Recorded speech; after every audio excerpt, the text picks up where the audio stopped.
Und zwar herzlich willkommen an alle Teilnehmenden. Wie schön, dass ihr wieder so zahlreich gekommen seid zu unserer mittlerweile 8. Vorlesung. Das heißt, wir sind schon 8 Wochen am Start und ihr seid auch immer noch dabei. Das ist sehr schön. Heute geht es wieder um Transformationsbeispiele und da vor allem um Agenda-Setting. Das heißt, was braucht es, dass Transformation auch wirklich ins Rollen kommt? Und wir haben 5 sehr großartige Referentinnen heute. Vielleicht wundert ihr euch, warum 5? Ja, wir haben natürlich noch ein Handlungsbeispiel direkt mitgebracht. Und zwar wird das Omnia von der IFMSA vorstellen.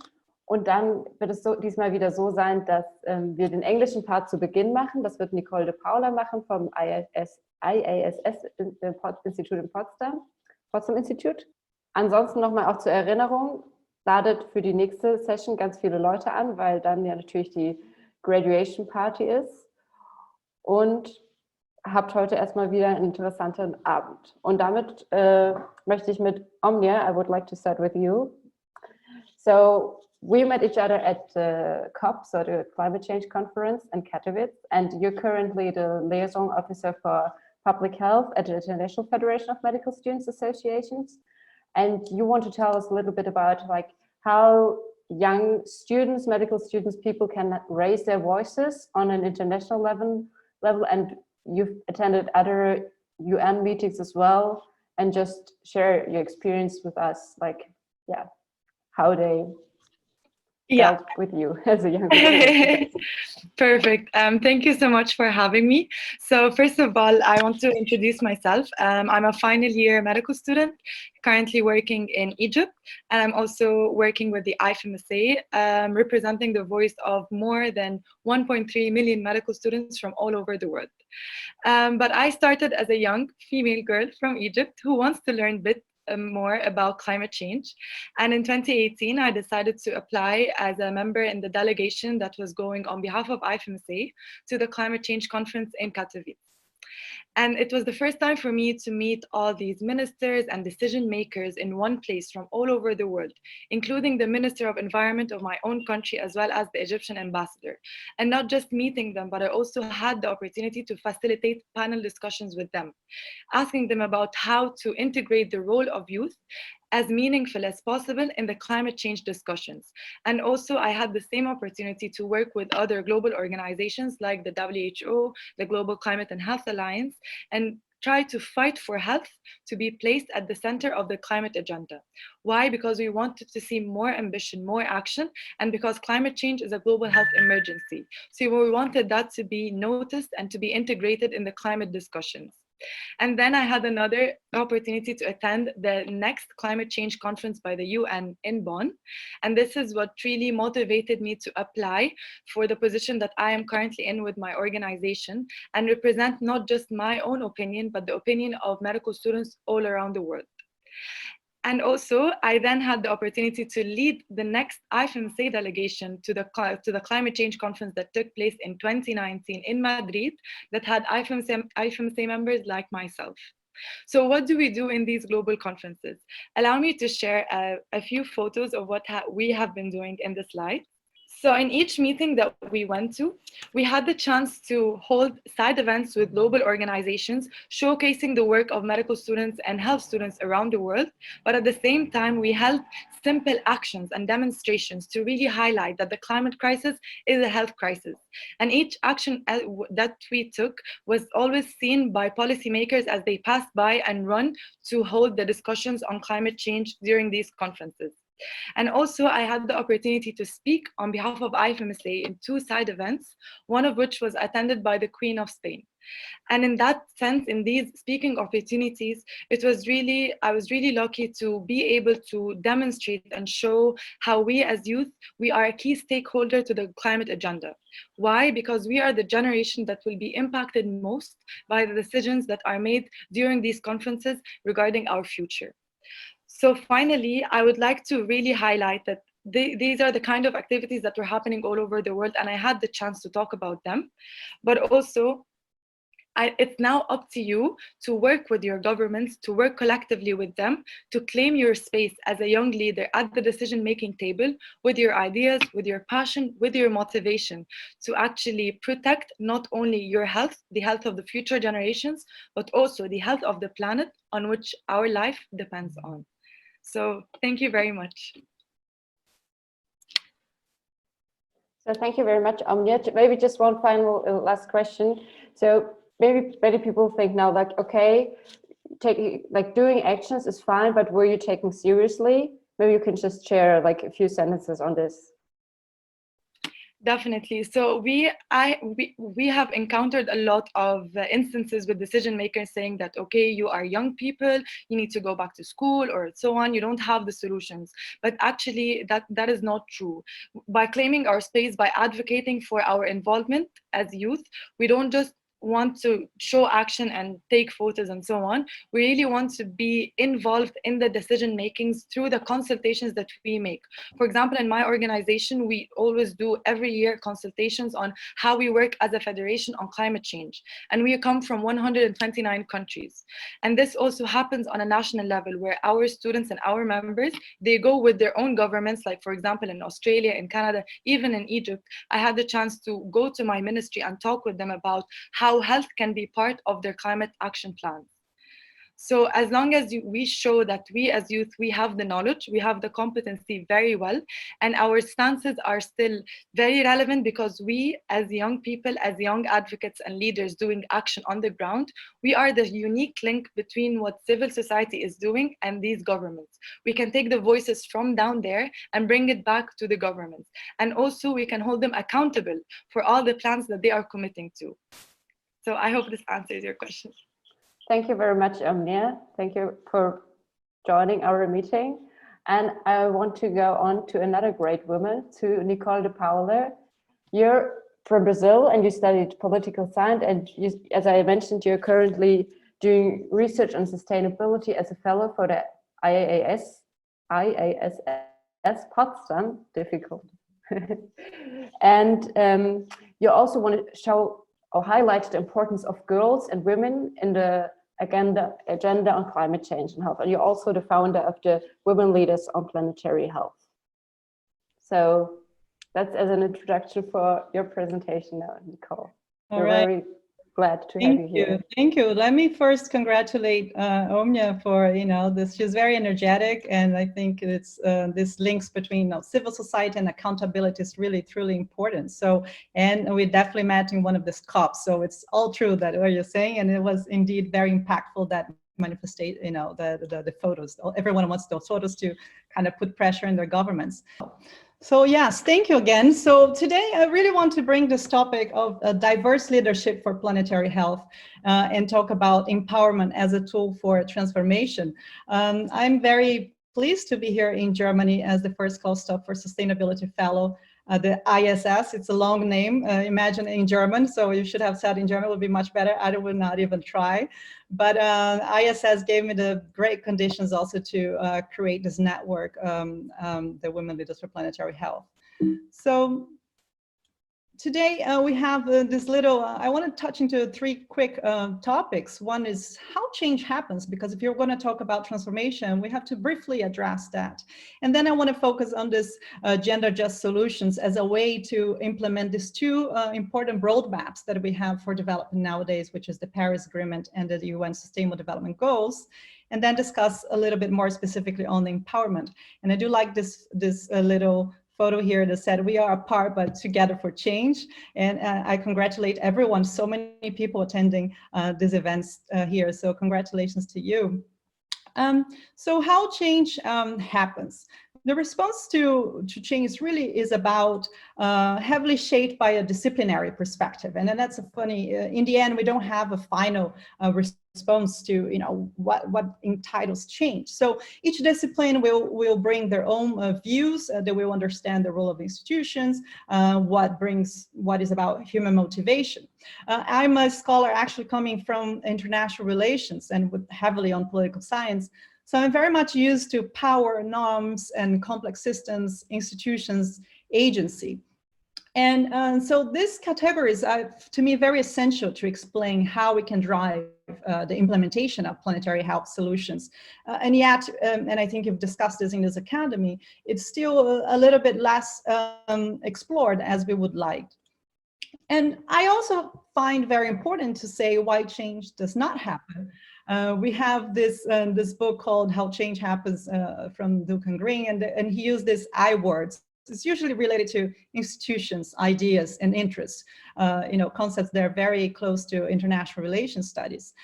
And these I words, they usually explain why we have this resistance to change. We touch the topics of vested interest, and sometimes even when we have, the best science available, we know that it's still not enough to make change. Ideas, we have, for example, individuals, if decision makers, if they have their very rooted ideas in a way we could all even say prejudice, also information would be not enough. So that's why it's so important to bring these issues of institutions, ideas, and interest perceptions to the solutions. And more specifically on empowerment, what I want to focus today for transformation, it's very important because it's also through this awareness raising and building self-esteem, this power within. It's also very important to drive change. So helping local leadership, we can alter or empowering all sorts of local communities, not only women, but we are focusing on women today.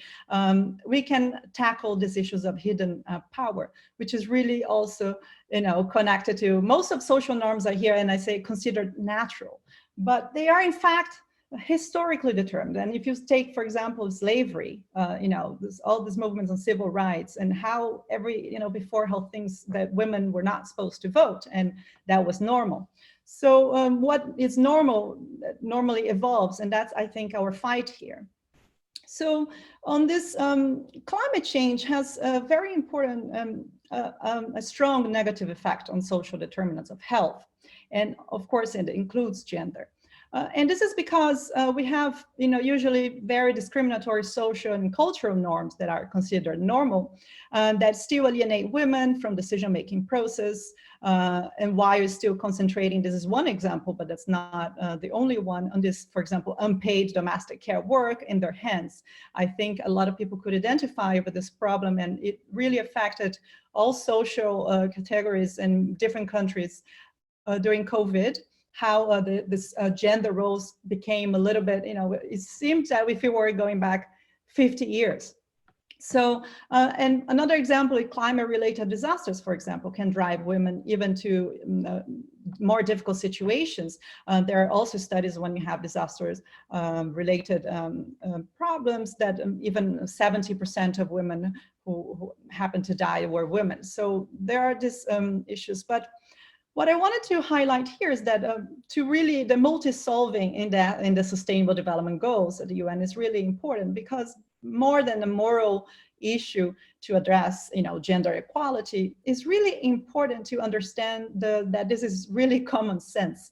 And there is this study from McKinsey in 2015 that highlighted that if you had advanced gender equality, we could even improve and add to our economies $12 trillion or 11% in the annual GDP to the global economy by 2025.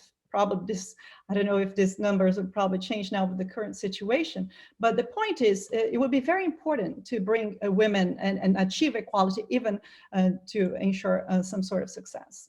But what is also very important, a cause that is very close to my heart, is like, where is the global south in the global health, for example, and then of course in planetary health.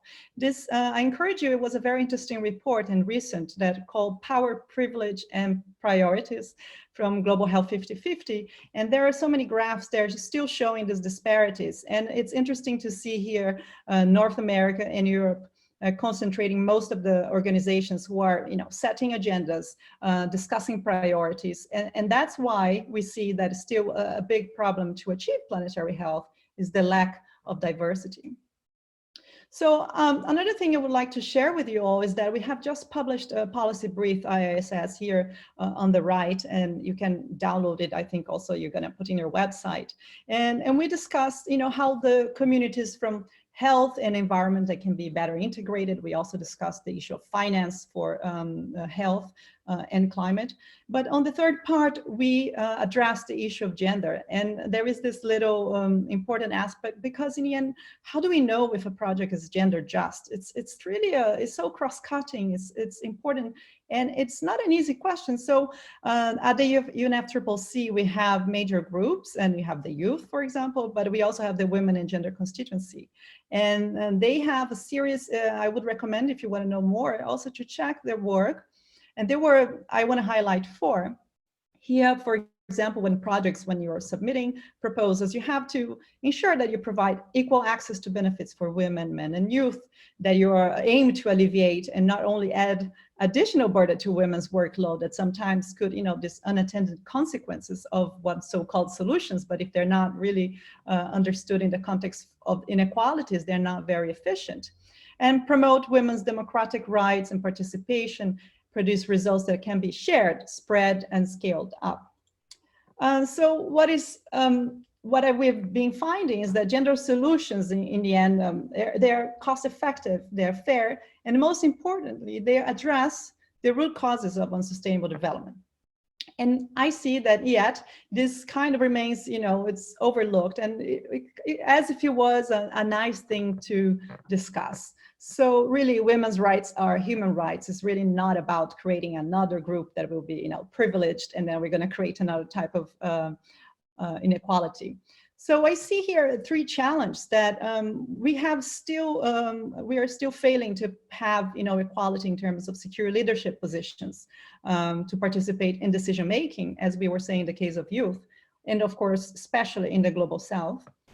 We have a second issue, is that the UN Sustainable Development Goals, they're not on track on gender equality and other targets related to, specifically on the environment as well. And gender equality is one of the solutions. It's underrepresented and within even the planetary health community. And I can talk a little bit more about that in a minute. I just wanted to share also this photo here on the right. It's in the north of Rwanda, where I was last year visiting some projects that are around the Volcanoes National Park. And what I like this is that you see this woman on the window. She's the one who takes care in that village, and people collect water, and she's taking care of some payments there.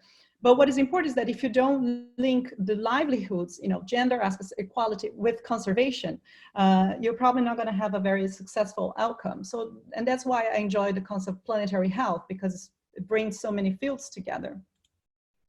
So the solution is really what we see. We need to bring these fields together to promote the 2030 agenda. We need to train women in the South to lead planetary health solutions. And I'm highlighting here the academic sector, but not only, of course. And we need to ensure self-sufficiency and leadership skills of women for transformation, because it's not really about just training them with more technical knowledge. There is, because of these cultural norms and discrimination, there's still resistance or the inability to use some of the soft skills that are usually required for leadership. So I firmly believe in the power of networks, and that's why we decided, and here was also the COP25 in Madrid.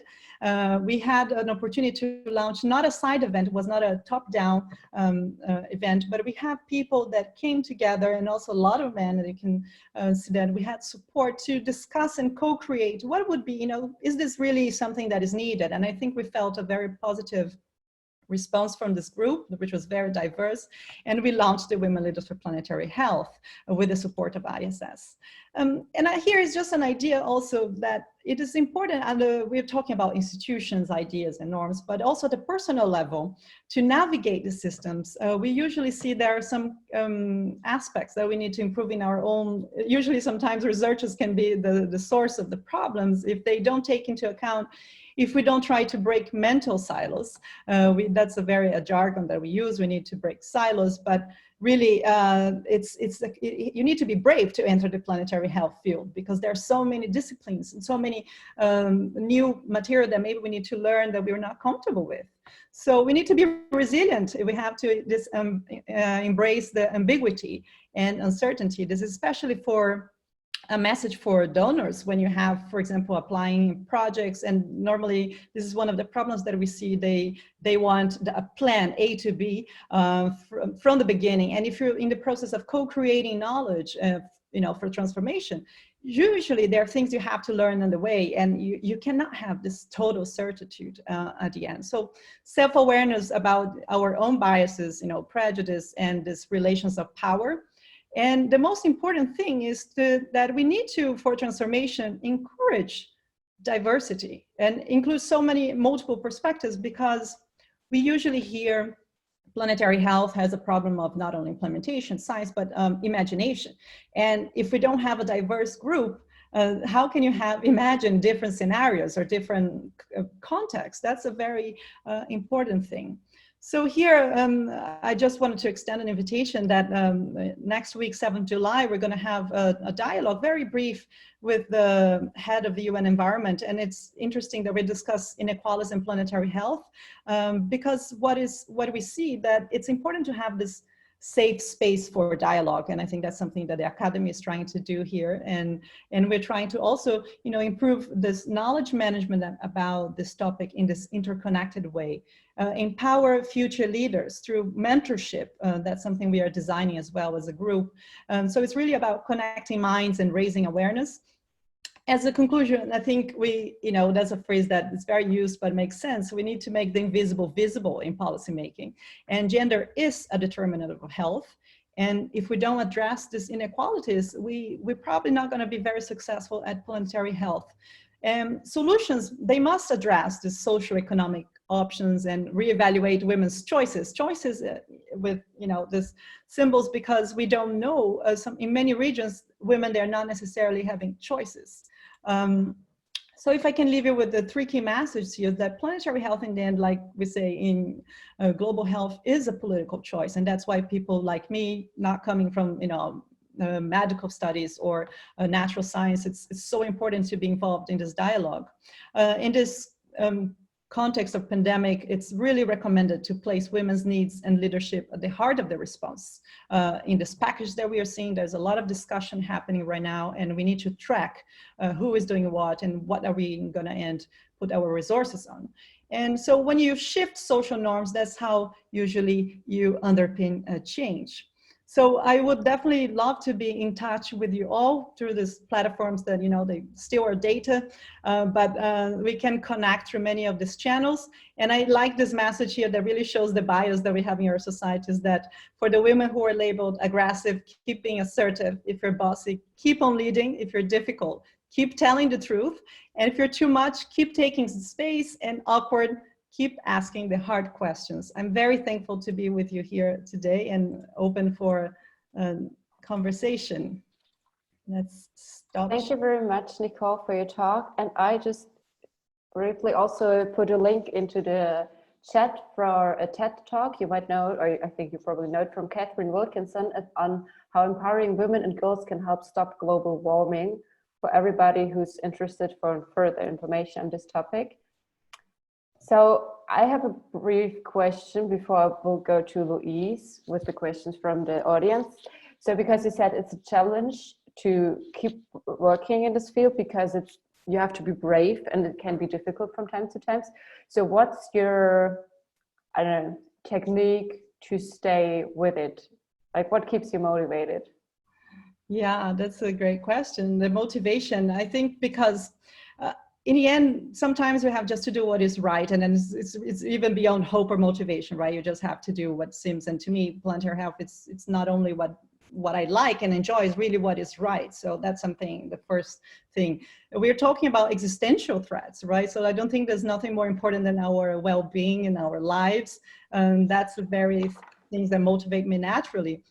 But I think that what I like the most, and beyond the excitement of learning of so many different disciplines, and I've throughout my career, I've always been studying, climate change since undergrad students, and I had to learn everything. What is this? What are these models? What they're saying? And you have to. So I really like to see myself as a knowledge pollinator, that it's circulating across disciplines and groups and networks to bring this information. But the sense of global citizenship, I think that's what really keeps me motivated. I think I'm one of the most global of the planetary health enthusiasts from Brazil. I lived 10 years in Europe. I was living in Southeast Asia. So right now I co-founded the research group on planetary health in Brazil, which addresses Latin America. Then I'm also involved in the creation of the hub in Southeast Asia.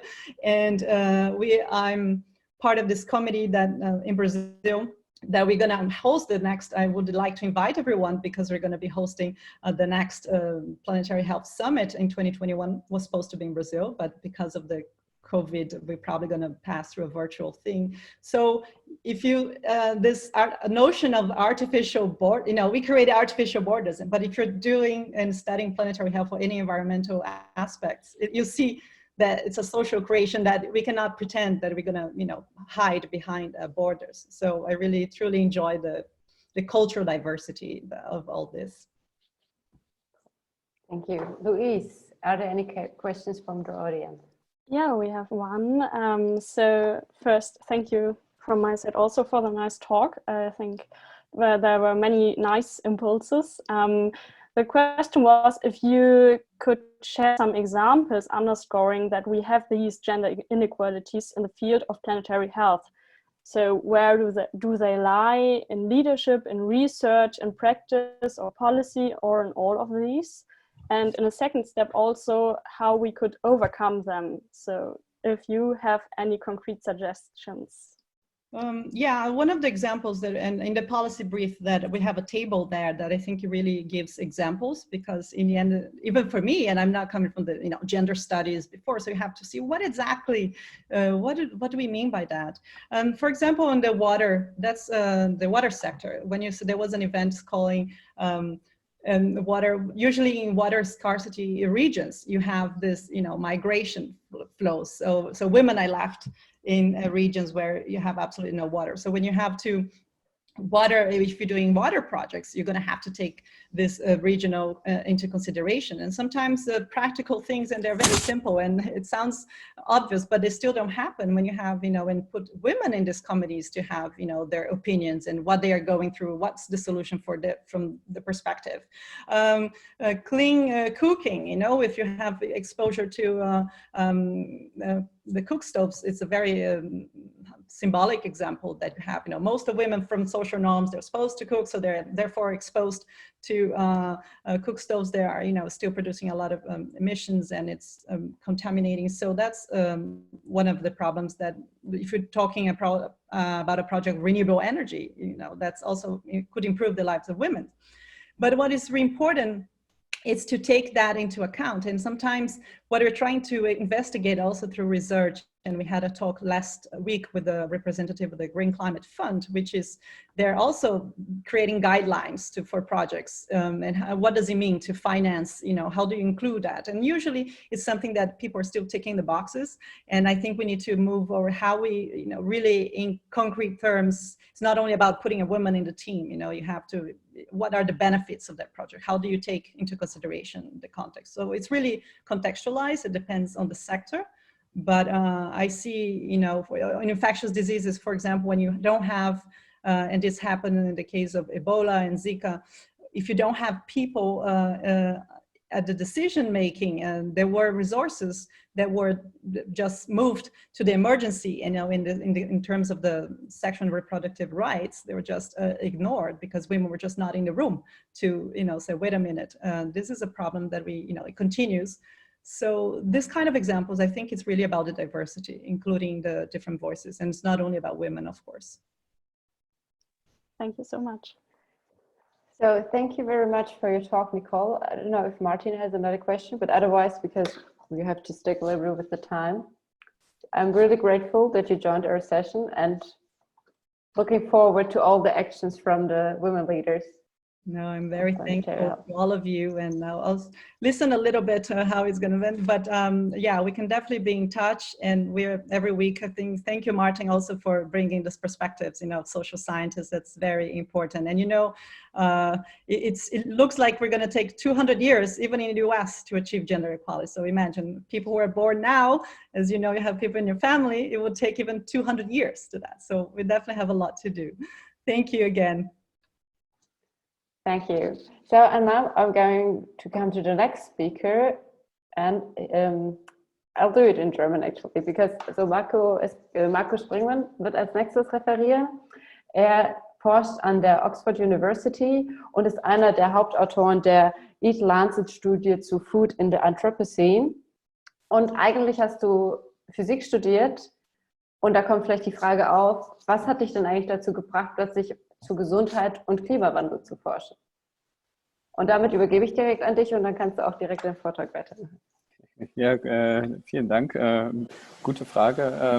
In Physik schaut man sich natürlich auch Klimawandel und sowas an. Und wenn man sich die Sachen von einer Konsumperspektive ansieht, dann sieht man schnell, dass nicht nur das Energiesystem so viel zum Klimawandel beiträgt, aber auch das Ernährungssystem. Und dann stellt sich natürlich die Frage, warum emittiert das Ernährungssystem so viel?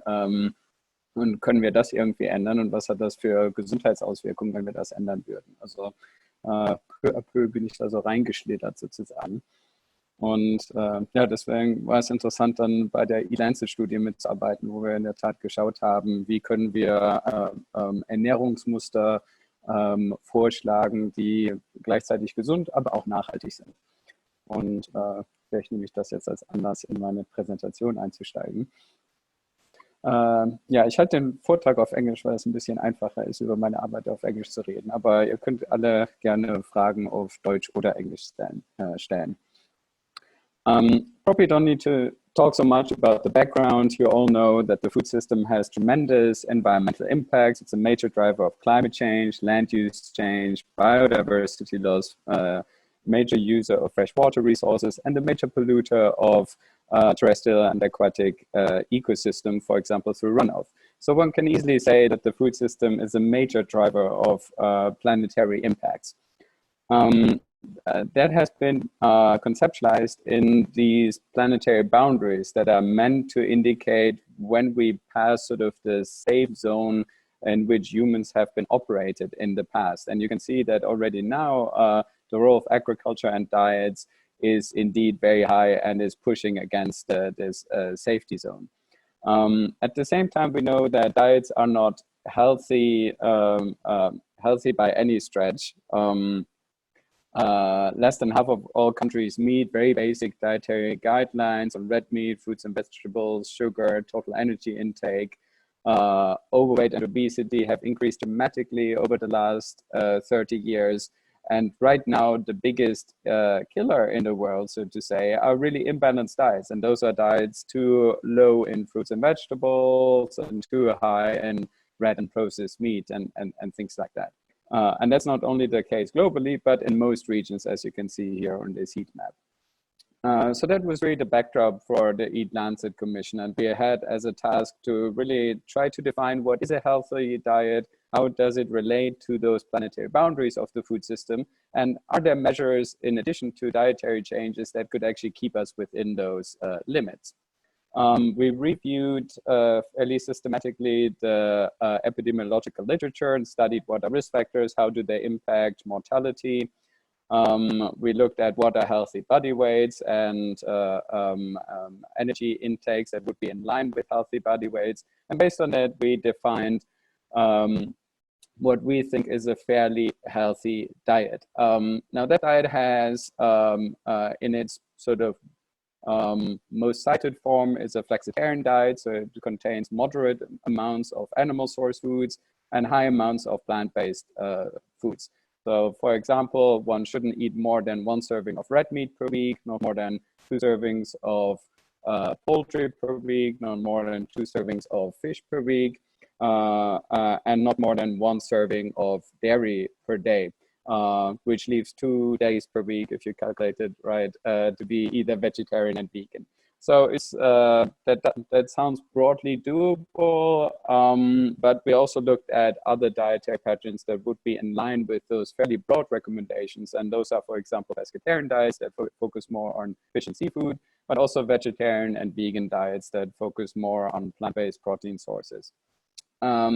Even in the flexitarian diet, those recommendations represent a huge departure from current consumption patterns. So you can see, for example, red meat consumption would need to decrease by over 80% globally, even in low-income countries. And those are projections for 2030. So even in low-income countries, those are projected to increase their consumption so much that also there actually meat would need to be decreased, which sometimes is really an argument that is lost in discussions about global health.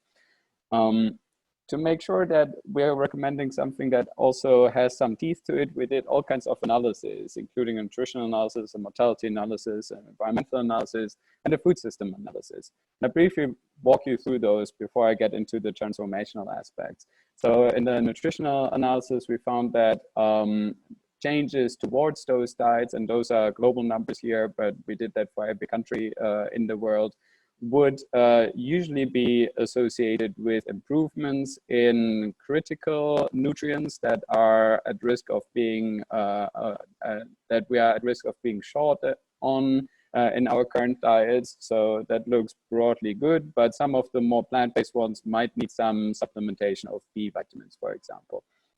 In the mortality analysis, we found that adoption of those different planetary health dietary patterns, if that is a good way of describing those, would be associated with roughly a reduction of around 20% in premature mortality. And the more plant-based you go, the higher those reductions. In the environmental analysis, we found that the environmental resource use would be dramatically reduced, in particular on greenhouse gas emissions, but also in terms of cropland use, water use, and fertilizer application. And those latter ones are, the reason there is primarily that not so much feed inputs are used anymore to produce animal source foods. And also here you see that the more plant-based you go, the larger your reductions in particular greenhouse gas emissions. Then in the food system analysis, we found that if we don't change course, we're really on course to exceeding any of those food-related planetary boundaries. Those are those of climate change related to greenhouse gas emissions, land use change, phosphorus and nitrogen application, and blue water or fresh water use. The good news is, though, we found that if we combine ambitious technological changes, reductions in food loss and waste, improvements in socioeconomic conditions, and dietary changes, we can just about manage to stay within those environmental limits. Of course, none of those measures come for free, and there are huge policy implications in each of those aspects. Talking about technologies, those really need farm-level incentives, investments at times in public infrastructure, but also really better regulation. For food loss and waste, there differs quite a lot whether we talk about loss or waste, and depending on this, the measures would be different. Socioeconomic development is very sensitive to investment in education and reproductive health services, and all of those have been talked about quite a lot.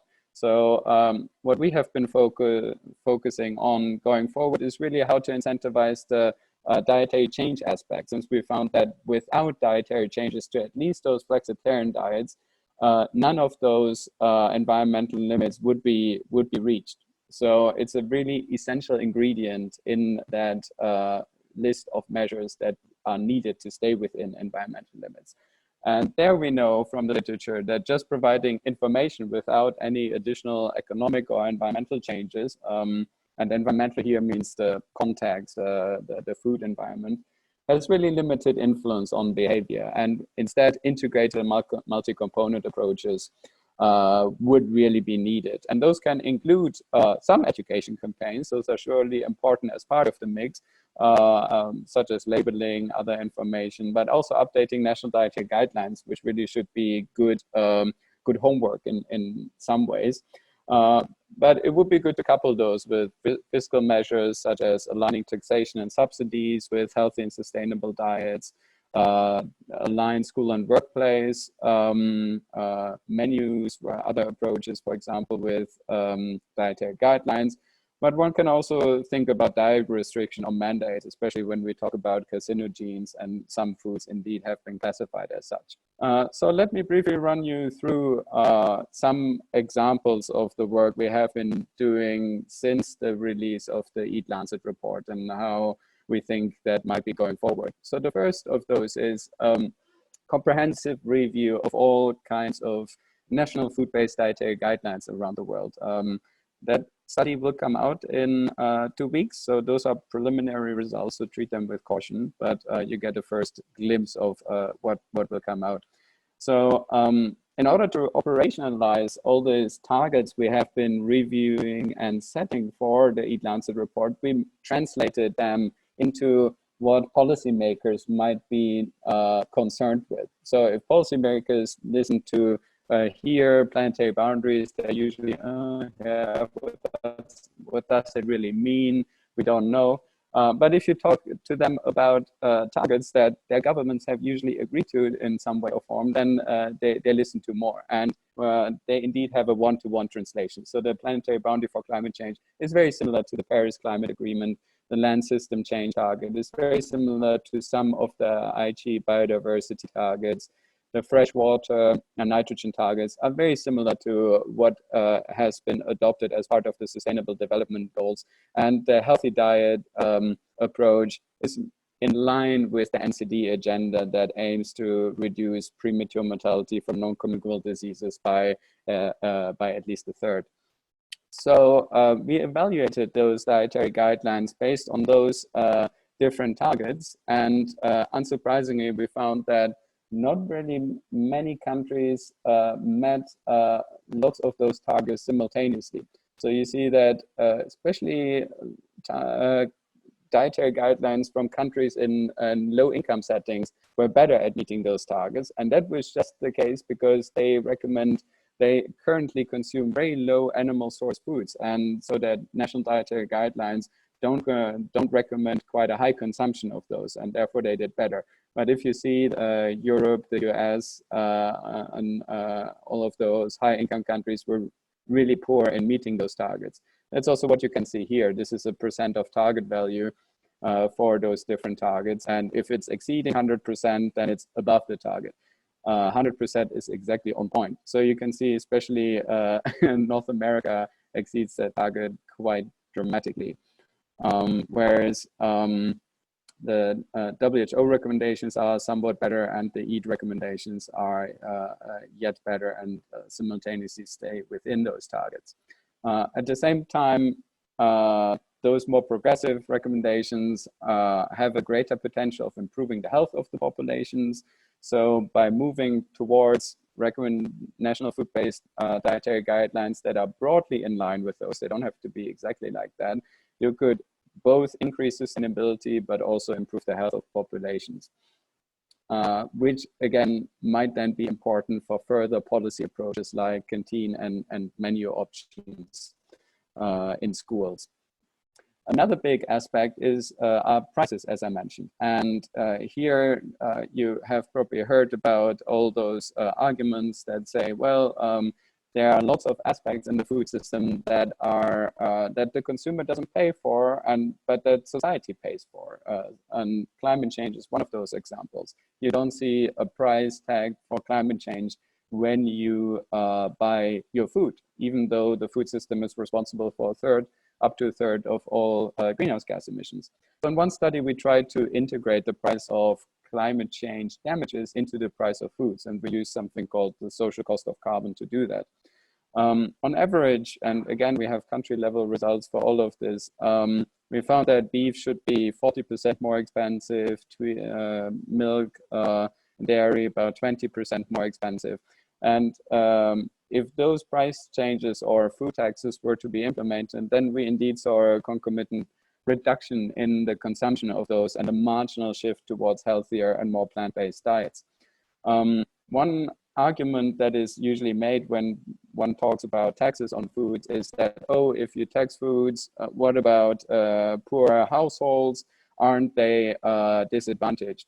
So for that reason, we run through 15 different tax designs to see which tax design would give us both a health benefit and an environmental benefit. And we found that in all countries that we looked at, we could identify win-win situations where you get shifts towards healthier diet and reduction in greenhouse gas emissions. But the tax design differed in different regions. In high-income countries, it was usually best to tax all food groups and then use the revenues to put into a health promotion program, such that would, for example, make fruits and vegetables cheaper. Another way of approaching this is from the health perspective. And you have probably seen that in late 2015, the World Health Organization declared red and processed meat carcinogenic and likely carcinogenic to humans based on strong mechanistic evidence. That begs the question, well, if it's carcinogenic, sure enough, governments should regulate this because one shouldn't expose a population to carcinogens. So one of the least intrusive ways of regulating carcinogens is by adjusting prices and giving a disincentive for its consumption. So we calculated something called optimal tax levels that would basically that integrate the price of healthcare needed to treat those diseases that are related to red and processed meat consumption in the price of foods. And there we found that depending on consumption levels, obviously, and healthcare costs, you see that in, for example, Europe, unprocessed red meat would need to be 30 to 40% more expensive if it included a price tag for the healthcare costs, and processed meat would need to up to triple in price if it included the healthcare costs. So really quite substantial changes, and you can bet that if those were to be implemented, and suddenly your sausage would be 3 times more expensive, less people would buy it. One aspect that we're currently concerned with is prices and the cost of diets, because that comes up over and over. What about poor households? Isn't it more expensive if you ask people to shift to healthy and sustainable diets? And we found that in high and upper middle income countries, that is usually not the case, because animal source foods, the consumption of animal source foods is high and they're usually expensive. But in lower middle income countries and low income countries, that could be the case. But if those externalities like the climate damages and healthcare were to be included in the prices of foods, then it's really only low income countries that would need further development support to make healthy and sustainable diets accessible to its populations. Then the last aspect are obviously changes in consumption that need to be thought about in tandem with changes in production that need to be thought together with changes in consumption. And here we really need to think about how to properly realign agricultural subsidies with a health and environmental perspective in mind. And here we found that if there were a greater coupling towards producing healthy and sustainable food commodities that would be needed more, and those are shown here, then indeed that could have a dramatic impact on both production and consumption in countries that have high subsidies. And if one took into account the lower health incidence, the better health due to better diets, then it would even make economic sense, because those people could work, so to say, a little bit more and longer. So I hope that gives you a little bit food for thought where we think it can be going and what are some concrete policy measures. Obviously, any of you are change agents, so to say. For example, medical doctors are usually well trusted with information on any kind of health-related aspects. So highlighting the dramatic impacts that dietary change can have, both for the environment, but also for personal health, would be really important. And also explaining that lots of times national dietary guidelines really lag behind the latest scientific understanding of what healthy and sustainable diets mean. I think I'll leave it at that, and I'm looking forward to your questions. Thank you.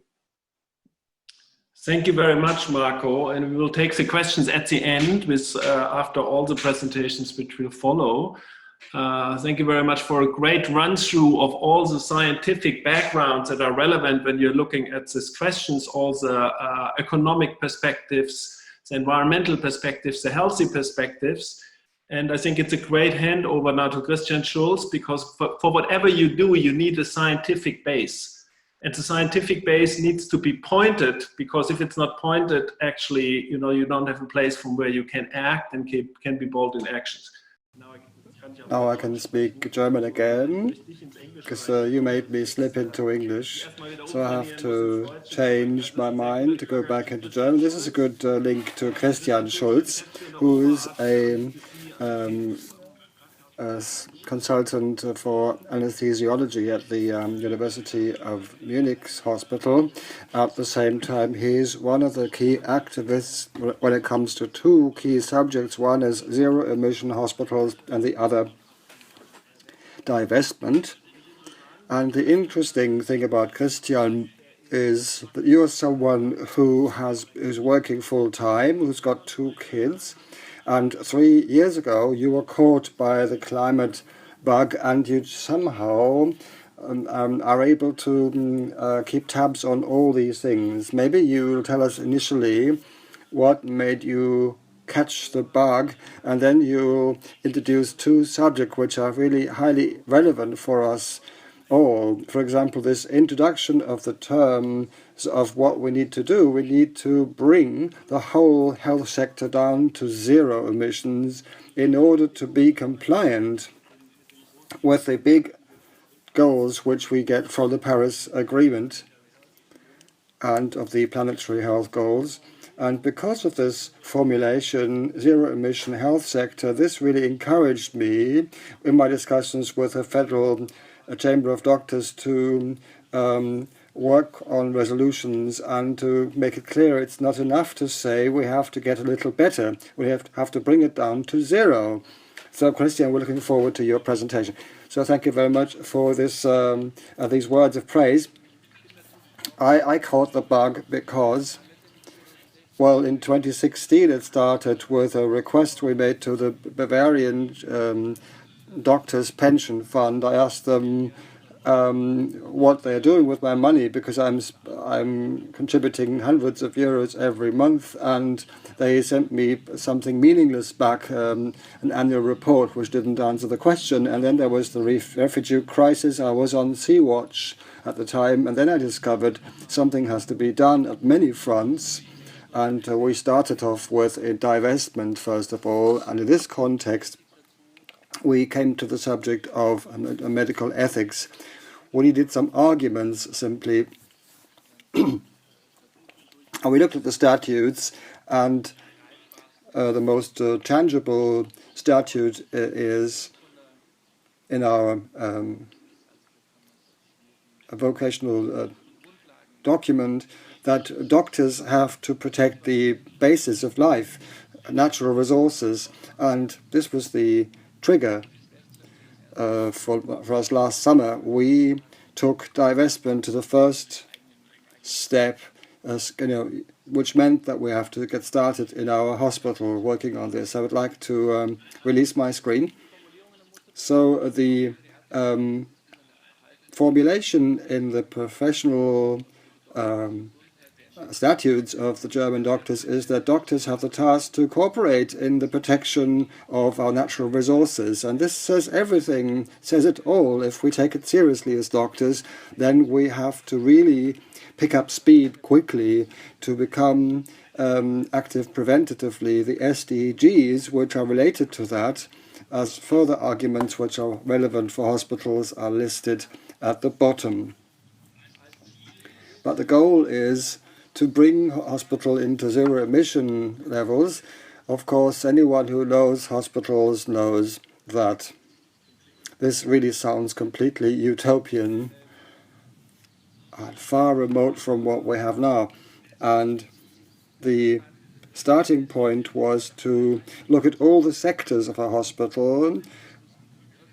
All the sectors would have to be involved and addressed in some sequence. So we started to make an application, which I would like to talk about later, but we defined the headlines at least, so we know the sectors we have to tackle, which is mobility, food, which picks up from the last presentation.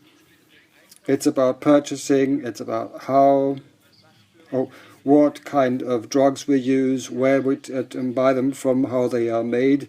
It also involves waste management. Obviously, it involves energy supply.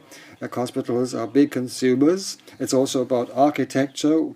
Our architecture in hospitals is financed by two sources. The big investments are not funded only by the health insurance funds, they are funded by the public sector, which is a problem in order to give incentives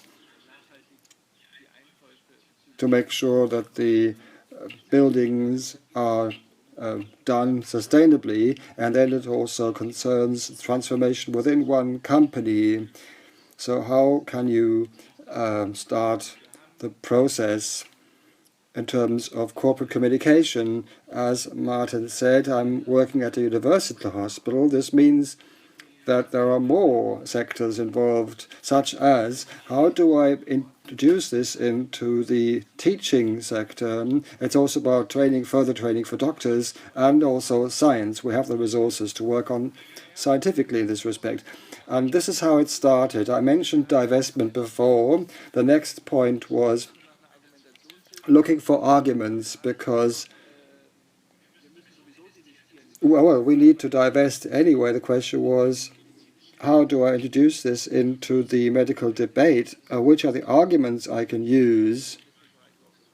And that's why I was looking for the term medical ethics. And on this basis, then there were colleagues who asked me to create a working group on climate change. And I said initially, why should I use, what should I do with a working group? We can't really work on that subject scientifically. You can, but it takes too much time.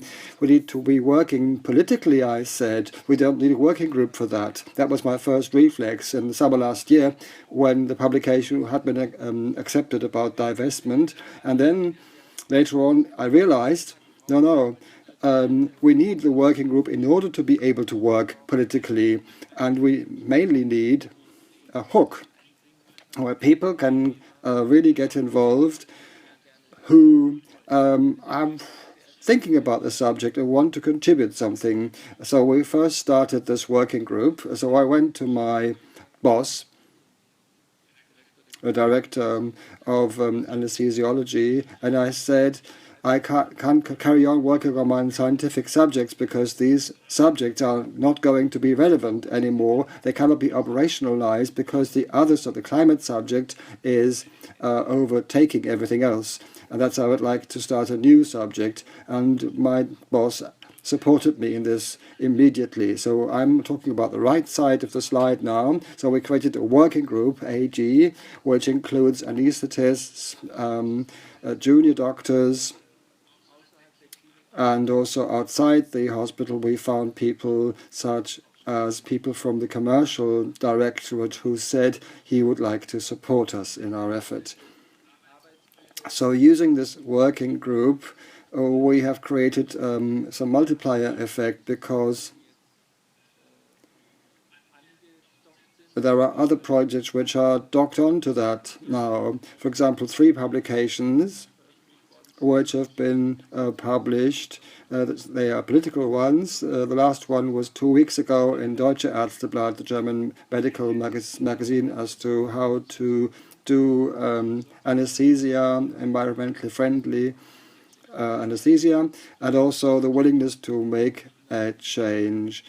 So this was also triggered in the professional group. So there is a multiplier effect. Would I like to pass on to the top right. At the time I was responsible for the operating theaters, and lots of general anesthesia is done there, but we also use anesthetic gases there. And so in our immediate sphere, what we could do is to stop the use of desflurane, which is the most greenhouse gas effective anesthetic gas, because it equates to taking an SUV to Hamburg and back to Munich. So we stopped desflurane, and this was a big effect which I cannot really quantify exactly, but it's not really necessary. It's simple to do, just use different anesthetic gases, not desflurane. And for the other subjects, obviously, they will be out of my reach and out of the reach of the hospital, so I have to approach the main actors in order to get some movement going. And the first one was an appointment with the commercial directorate, because we were thinking about food in the hospital, and the canteen also reports to the commercial directorate. So we started talking there, and we went to the commercial director, two of us, and it was an open discussion, and it became clear how difficult it is in such a big institution to change diet completely. Of course, they said they were willing to tackle the subject, and the main effect, however, was different. They said, okay, we have a colleague of ours who is interested in this subject, and can she get involved? And of course, we said yes. And the next important appointment involved the medical director, who was a bit more cautious initially, but then he opened the door some ways with respect to 2 points. He accepted that we should get a climate manager. I was supposed to draft the criteria for that, the conditions you have to meet for that, and this employee of the commercial directorate has now moved and become our climate manager, and she now reports to the sector of technical operations and buildings. And so she already had her multiplier effect, and she will have more multiplier effects because she now exclusively looks after climate management. The medical director also asked me to talk to the boss of technical operations and buildings in the hospital. This is a department which exists in every hospital, basically, and, well, it is responsible for the infrastructure in a hospital, and they, of course, are in a key position for many of the spheres I mentioned, such as energy supply. Waste management is also involved, and construction. And the head of this department was extremely open to work on the subject, and I disclosed immediately that I don't have a mandate. I'm just a doctor in a hospital, but I can't really demand anything. And I offered to him to cooperate with him, and offered the involvement of the network to him, and he accepted this offer. And the first step we took together in the first meeting was that we should reflect about how we can become more self-sufficient in terms of energy supply. And this then led up to a contact with Green City. Green City, that's a Munich-based company which develops regenerative energies with citizens' involvement, and together with Green City we would think about how it is possible to install solar energy on the roofs of the hospitals. Economically speaking, this must pay off, because photovoltaics, solar energy, is not just the cheapest energy, but we are a big house and we consume lots of energy, so we can consume the solar energy directly. So the head of technical operations and construction will also become a multiplier, because he has an impact on all other areas. So that's why this was a crucial step to get him on board and to seek cooperation with him. Something which was maybe the most important contact was the contact with Health for Future. Louisa Heggers is in the audience now. Why? Because up to this point I was on my own. I had the working group, of course, which started working, but we had to build it up step by step. And at the time I did not have any contacts with the with these people, and which is really important for your psychological position, that you should be working together with people who work for the same goal. And the contact with Health for Future was possible because I'm a member of a university hospital. Obviously, the teaching, we have to also involve and win over the teaching people. So I went to the dean for teaching, and I had an appointment with him to make sure that we would get this into the curriculum. And the support for this came through the university department, also the students with Health for Future. So we cooperated there. These things haven't been as effective as yet as we would like to see, but the technical university and the medical department now also supports the Planetary Health Academy, and it's now available for this. So at this point, this is an important addressee because there's also a multiplier effect, which is so important.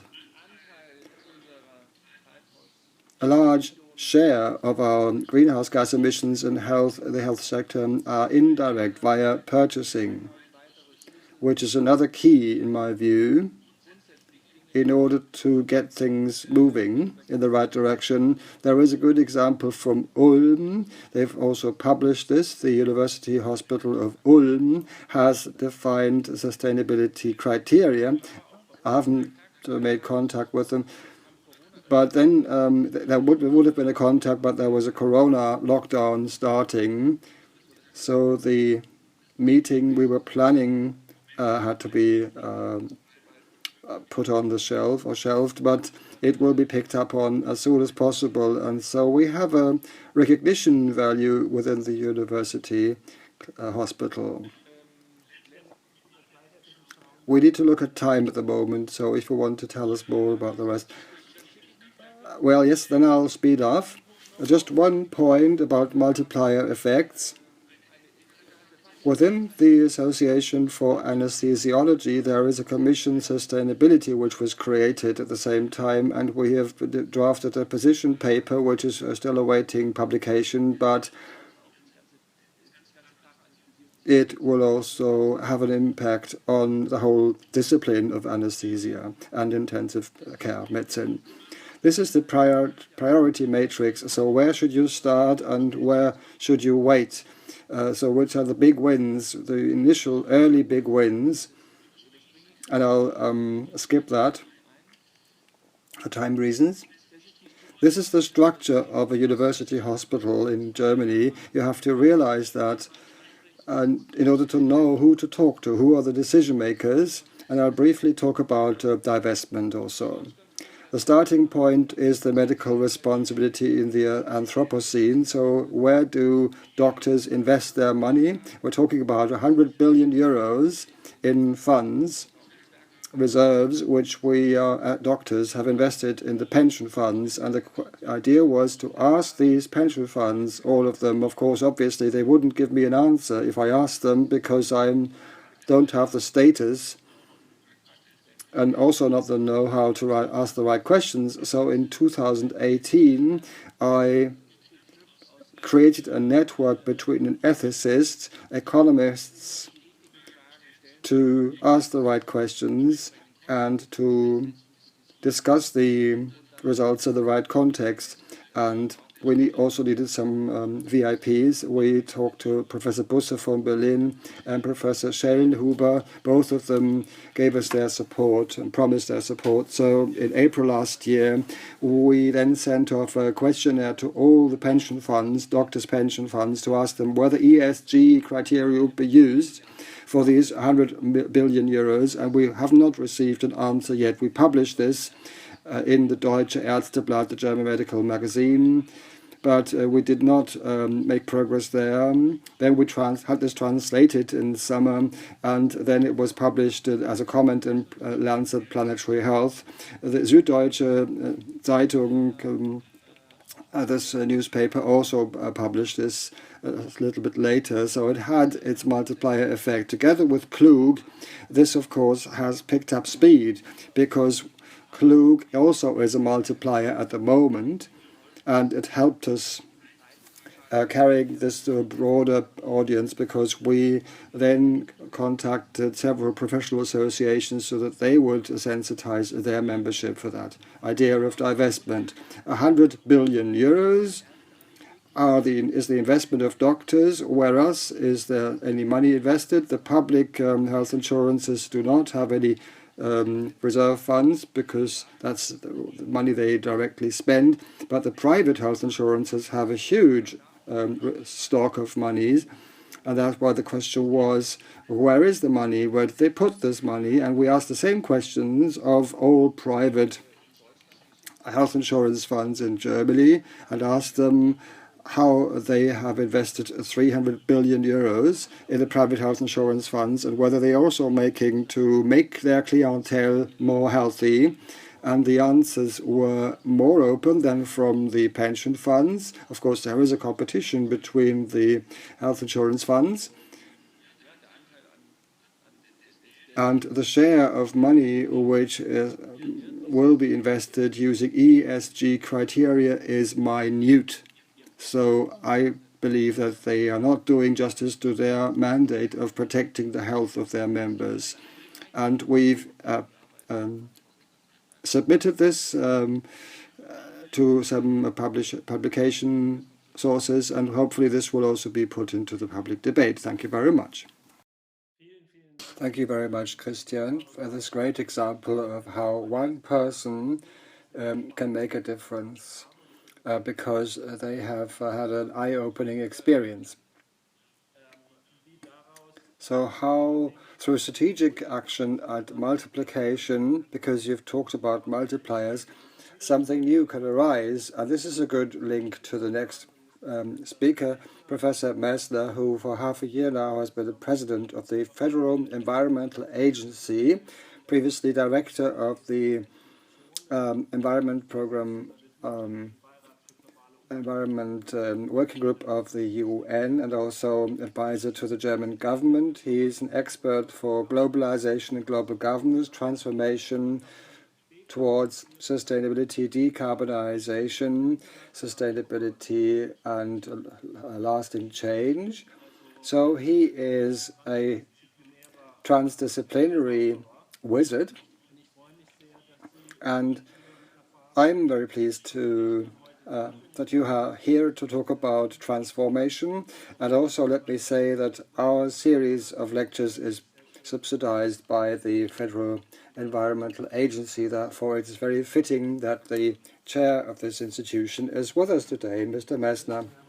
Well, thank you very much for the invitation. I'm always also very pleased to be part of you after these excellent presentations. I would like to talk about the momentum of social transformation, because what we're talking about is changing society and business towards sustainability. How does it work? How does change happen, as Nicole also said in her presentation? That's my perspective, and I would like to shed light on this topic from three directions and explain some important elements for this. At some point, I will also refer back to Christian Schulz's presentation, because they are examples, really, which I can also see from my perspective, because I'm an economist and a political scientist. When you talk about transformation in societies, it's about changing ideas and visions. What are the visions for society?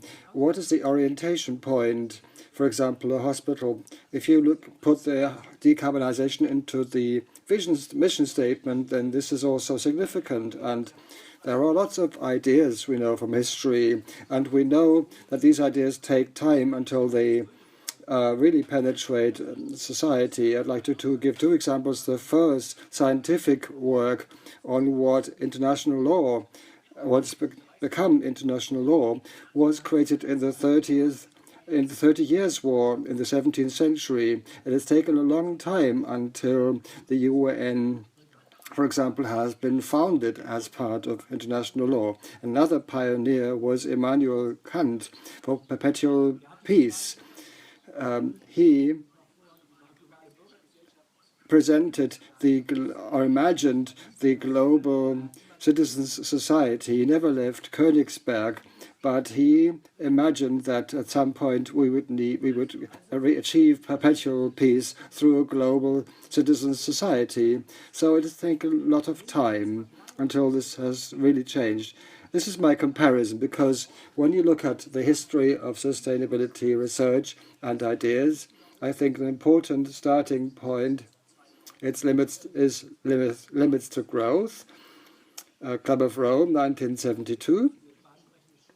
That was a trailblazing study about the limits of growth. And ever since, we've been discussing and researching on this subject. And the question is, how do we translate this into social change? Is this going to be empty words? Is this going to be just science, not ending up in society? And the first point is, as an example of how social societal visions are changing, is the current pandemic. And the way we're thinking about the economic and social consequences of the pandemic, how we can come up with stimulus programs, economy programs. And my main message is that the defense against this crisis, the discussion about how we respond to the crisis, is completely different from what happened 10 years ago, 2008-9, when we had the financial market crisis. So at that crisis, the topics of climate protection, sustainability, environmental protection were forgotten on the next morning. And if we look at the stimulus packages which were created at the time, there was nothing environmental, nothing green in it. The only country which tried to do that was South Korea. For all the other countries, this completely fell by the wayside. This is different in 2020. If you look at the economic press of the last few weeks in Financial Times or in The Economist, so in publications which are closer to the private sector, you find big debate editions with a question how we can combine stimulus packages with climate protection. So my observation is that climate protection, sustainability have now become mainstream in parts of business as a goal for society and business. And this is a big change over 2008-9. And the European Commission also gave a response to the corona crisis to say that let us fight the economic consequences of the corona crisis with a Green New Deal, which was announced last year. It has not been withdrawn, even though conservative parts of the European Parliament is against it. But the European Commission is standing up now and says that the fighting of the social and economic consequences of the pandemic must be done using sustainability investments. We're carrying out a big study with 170 reports, which were published in the last 3-4 months about the question how we can stimulate the economy globally. And this is a paper which hasn't been published yet, but most of the studies on our tables try to combine the investment packages with a Green Deal and sustainability investments. Not everything will be implemented into practice, but what I'm saying is there is a change of the mission statements of the visions in our society. So my first point would be that there is a quasi-consensus about the fact that climate protection and sustainability are the new normal again. Not again, but for the first time. The second point is different. The second point asks the following question. I'm also a researcher into social sciences and climate protection, and we call upon society, as Mr. Herrmann, Ms. Hartmann, also Mr. Schulz says, we want to have fast change, because you're saying that the time window is quite close. In terms of emissions, you are saying, as Mr. Schulz says, we have to be zero emission by 2050. This means halving emissions every decade. Accelerating change. Accelerating change is frightening to lots of people because they have seen acceleration from globalization, from densification of labor and so on, and we are talking about acceleration again. Of course, this is not going to fall on very open arms. So the second question is, how can we create motivation amongst people for fundamental change, not for incremental change, because we're doing that every day, but fundamental change. And if you look at literature then, you find 5 decisive mechanisms which have to coincide so that people can motivate themselves for fundamental change. I'd like to enumerate those and illustrate them. The first point is citizens need to understand the problem. We're talking about Mr. Schulz here saying you need a working group for climate in order for you to find good arguments for change. So why should something be changed if your impression is that there are no problems? If you want fundamental change, you have to explain to people what the problem is. That's the first point. And it has to be understood and accepted in society, in your organizations. The second point is it's not enough to know that there is a problem, climate change, tipping points and so on, consequences for food and so on. That's not enough. Sometimes it may paralyze people. If you make presentations, you can paralyze people because then people are so frightened they think the problems are just too large for them and too big. And the second motivator is demonstrating that the solutions work. Mr. Schulz, that's why I was impressed with your presentation, because if a hospital like you shows that a zero-carbon hospital is possible, that would be a breakthrough, because all the other hospitals could also be pointed to your place. So you can actually make a change. And the fact that we started with the energy transition a decade ago, that was a shock experience for other countries, because until then the wisdom was that highly industrialized countries cannot be run on renewables alone. And the fact that Germany started on that was now the trigger point to say that there's no country on earth which doesn't trend towards renewability. And if you look at the transport system in Germany, which is not making progress, I always refer to Holland and Denmark, where it is working. The reduction of the individual car transport is possible with a high level of quality of life. So first of all, you have to explain the problems, you have to show things, your approach is working. The third point is understanding many people and fairness.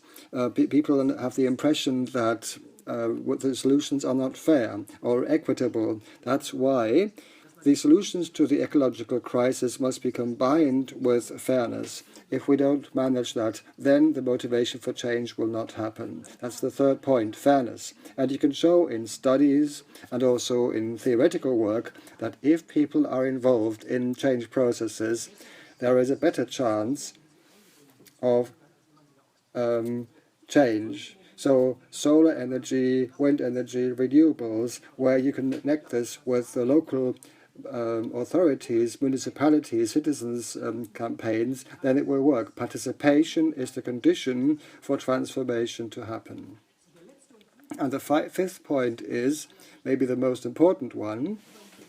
If you look at the history of social change, for example, the welfare state, big social changes, the most important change driver is the fact that people have the impression they have a chance for a better future. So I call it confidence for the future. So if people are left on their own, exposed to these tipping points, and that huge dynamics are mobilized there, that this will harm the future generations. If we can't give them a future perspective for the development of our society, then we will lose out completely. And therefore, we are very good in terms of analyzing problem in the climate movement, but we're not really describing an attractive future. And this is what can motivate people. That's why health, quality of life, mobility, which improve the quality of life or wealth, are decisive. These SDG points. So these are the 5 mechanisms we need for change. Science can be crucial. Mr. Schulz, many things you outlined can also be compared with my mechanisms, and there is huge overlap between this. And if I have 3 more minutes, I would like to also take a third glance at transformation, and I'd like to show you a concept from historical sciences which I find fascinating. My starting statement is, from my perspective, in the last 2 or 3 decades, the central conditions for us solving the climate crisis have improved. We have advanced in terms of technology. We know the incentives we need for this to work.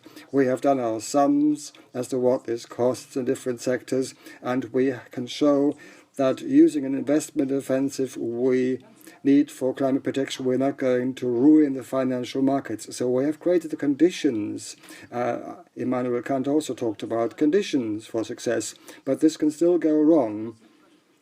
And the concept I would like to describe has a great term, which is very good in German, but difficult to translate. And the term is the concurrence of multiple changes.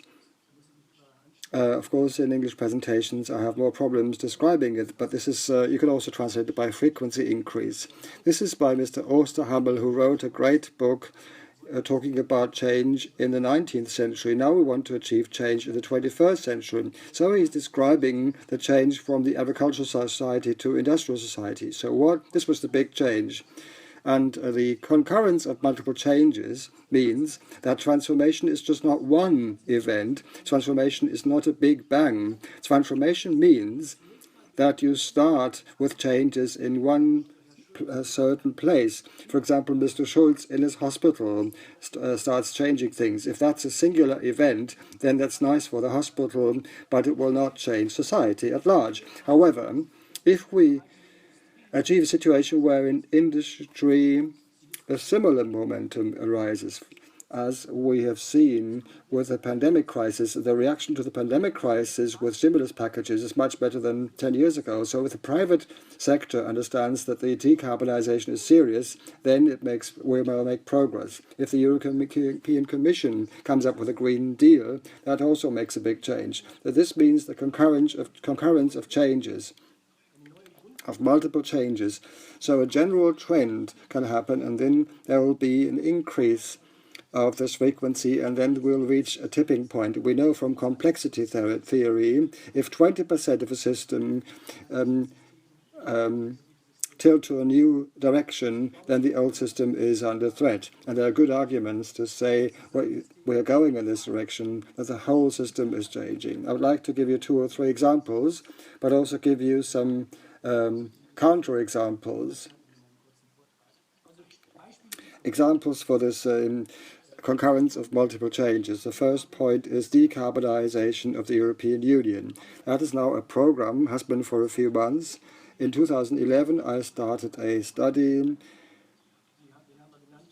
on the big transformation of sustainability, and for the first time around, we showed that by the year 2070, that was 10 years ago, we said that we have to be zero emission.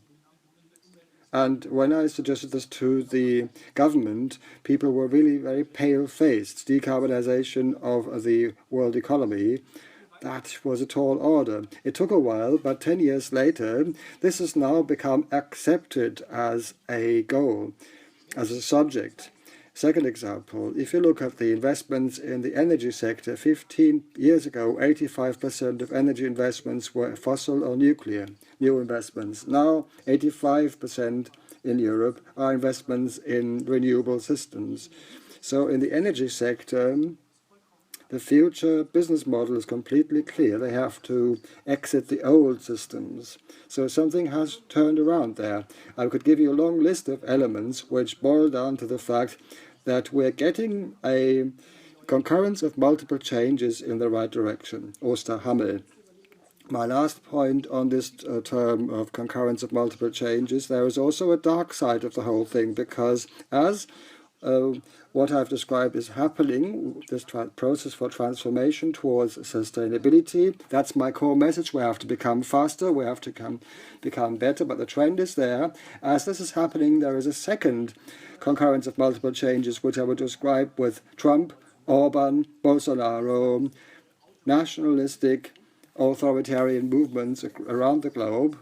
Also in the OECD countries, of which we thought these are stable democracy, hostility to science. If you look at the voting behavior in many countries, these parties have 20% in many countries. And I said 20% is the amount which makes the system unstable. So my message is that we are confronted not just with tipping points in the climate protection field, we are also confronted with tipping points within our own society.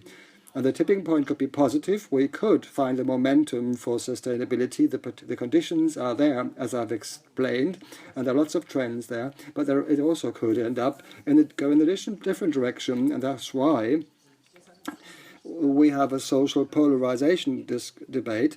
And therefore, we need to mobilize at all levels and organize at all levels. And we have to make sure that the transformation process towards sustainability happens everywhere. I thought the hospital example was great. Also, the food sector example I thought was very crucial, because at the end of the day, if we say, as you say, Mr. Schulz, decarbonization of the world business, zero emission means zero. Every hospital, every local authority, every city, also in the mobility system. And that's why we have to advance the multiplication momentum so that we have the right kind of concurrence of multiple changes. Thank you very much. Thank you very much, Mr. Messner, for this very excellent framing in view of the challenges we're faced with. I'd like to ask a question. You talked about the concurrence of multiple changes. We're working to make sure that everyone who comes out here becomes a change agent, so does exactly that.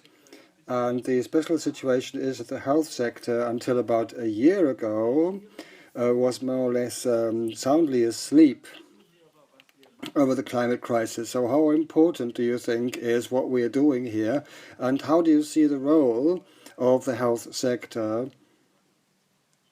in terms of the social change, social transformation? Well, thank you for the question. Well, in our studies on transformation processes,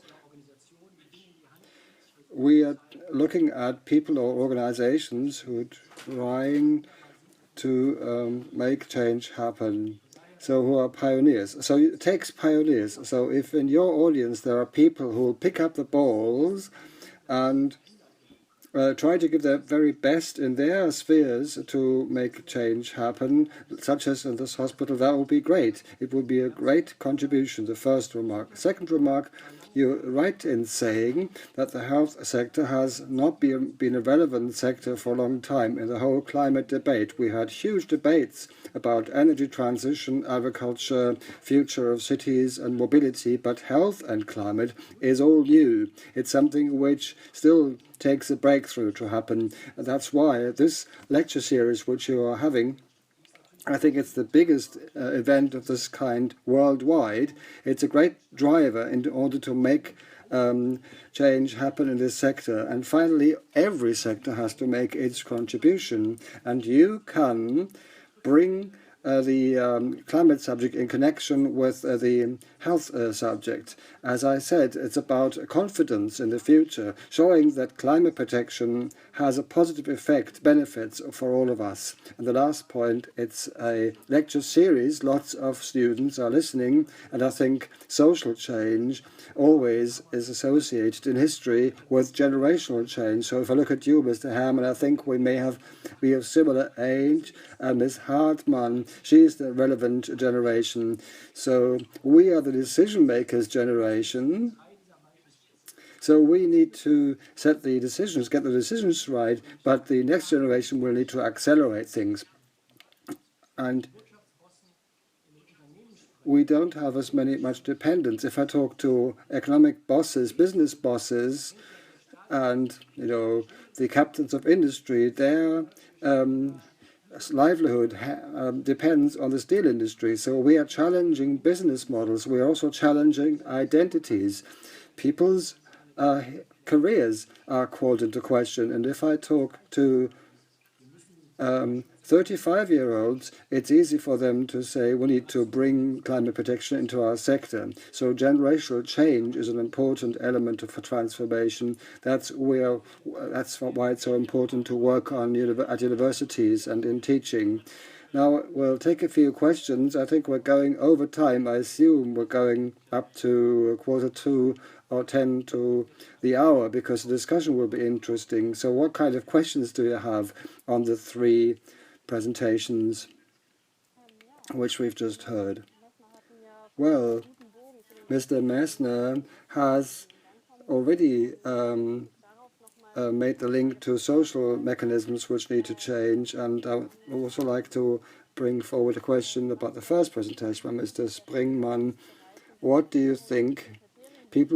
Why are people not willing to change their diets using the criteria you mentioned? For example, using much or eating much more plant-based food?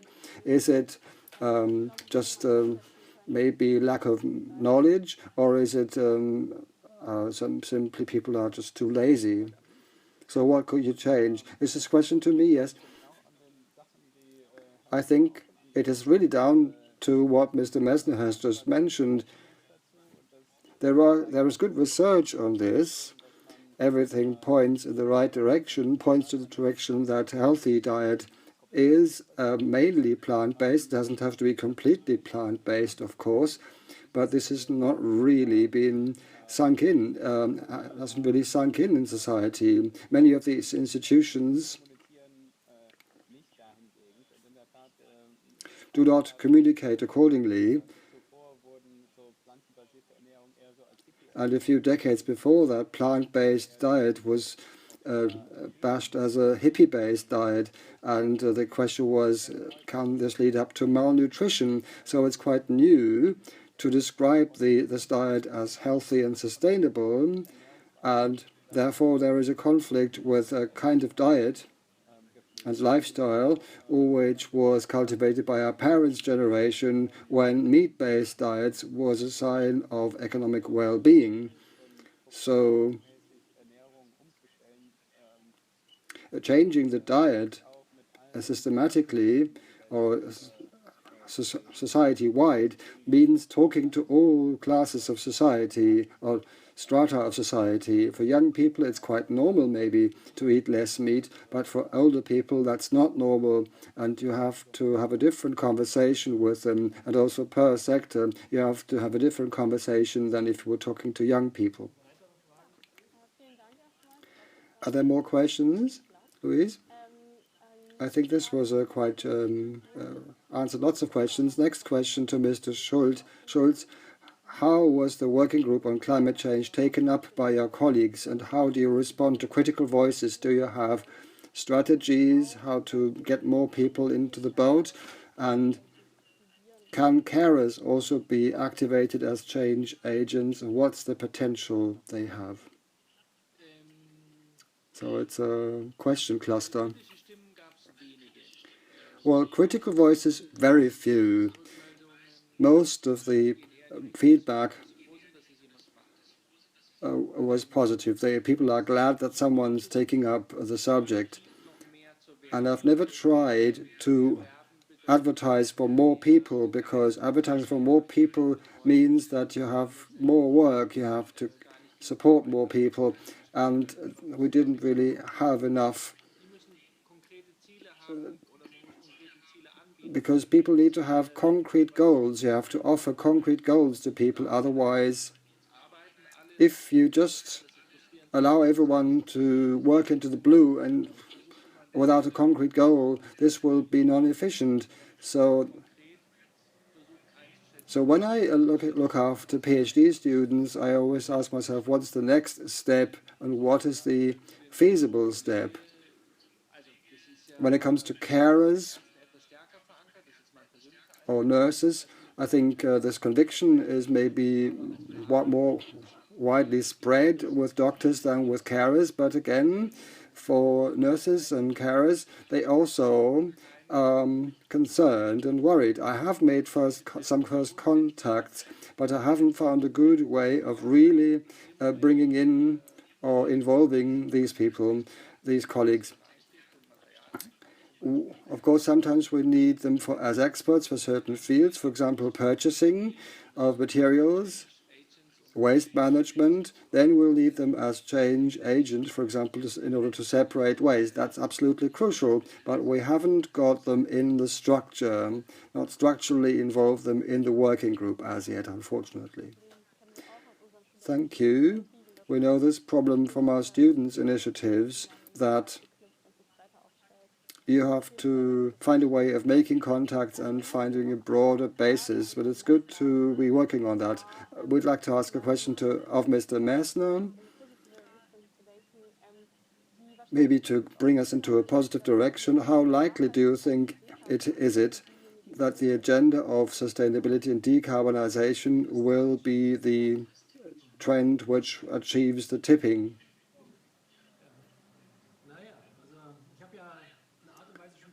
Well, I've tried to give an answer to that question. I've tried to outline some positive trends. Sabine, we also talked about that.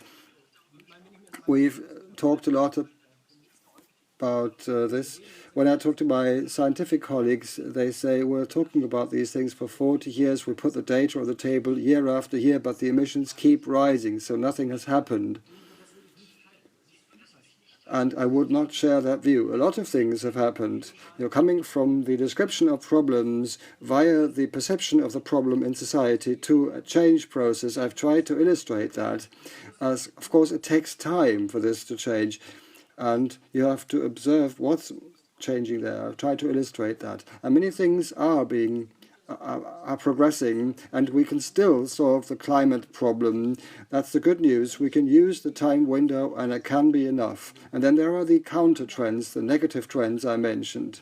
The other kind of concurrence of multiple changes, authoritarianism, hostility to science, nationalism, are the opposite of what we need to solve problems, which is normal. If there are social change processes, then this will also mobilize the counterforces, radical counterforces. And if you want, you can understand this right-wing populism as an indicator for the fact that there is this kind of quasi-consensus for sustainability now.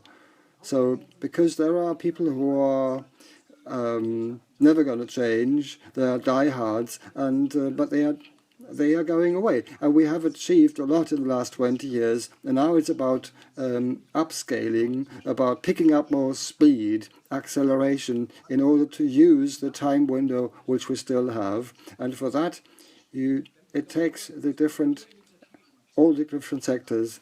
I think with every initiative you start, you have to think about how to make change possible, how to make sure that people can really be brought on board, and it's also fun to get engaged. I think we as doctors and medical professions have a special opportunity there, because we are familiar with making serious diagnoses and also showing up the potentials. And via health, there is a motivation. It's possible to motivate people like in more than in other subjects. If people notice that this is not something which happens in Africa, something which affects you personally, and also when I think about how we word it, if I think about the 5 factors for motivation, understanding a problem, in the doctor's jargon, this could mean making a clear diagnosis and then talk about the options. But if it's an emergency, obviously, a lot is at stake. So if we manage communication well, this can turn into acceleration, which we actually need. So I think many of the things we talked about can be translated into the medical language, basically, and the medical practice. So apart from bringing hospitals to zero emission, we have millions of interactions and contacts every day in practices and hospitals as nurses or as doctors. When people are ill, they are more concerned, they're more aware, they're more open to think about their future, for example. I think that's a great analogy, Mr. Herrmann. It's a difficult diagnosis, and what are the possible solutions? When I started looking at this subject, that was in 2004, when I joined the Scientific Council on Global Environmental Change. I was an expert on global governments and social scientist. and I started working in the climate field, I was completely shocked about the data which were on the table. That was new to me. And the first presentations I made, well, shocked my audience the same way I was shocked. I was not able to think about solutions yet. But if you can also suggest solutions, this really relates to making people confident about the future. And then the discussion will change. The way you talk to people will change. So it's really, there was a good analogy with your profession as doctors.